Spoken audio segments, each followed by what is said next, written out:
Жақсы қарыз дегеніміз не, жаман қарыз дегеніміз не? Бай әке кедей әкенің авторы Роберт Кийосаки осылайша қарызды екіге бөледі. Жақсы қарыз дегеніміз ол ай сайын сіздің қалтаңызға ақша әкеліп отыратын қарыз.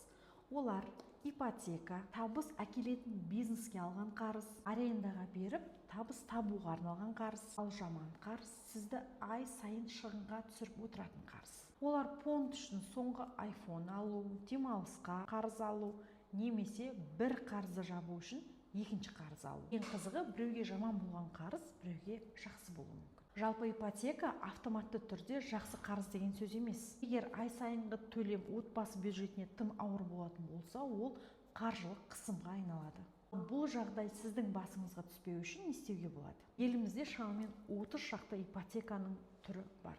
Осылардың қайсысы сіздің бюджетіңізге тиімді болатынын білгіңіз келетін болса, жеке талдауға жазыласыз. Сіз рәсімдейтін ипотеканың ай сайынғы төлемі бюджетіңізге лайық келе ме, келмей ме, алдын ала біліп есептетіп аласыз. Жазылу төмендегі номерде.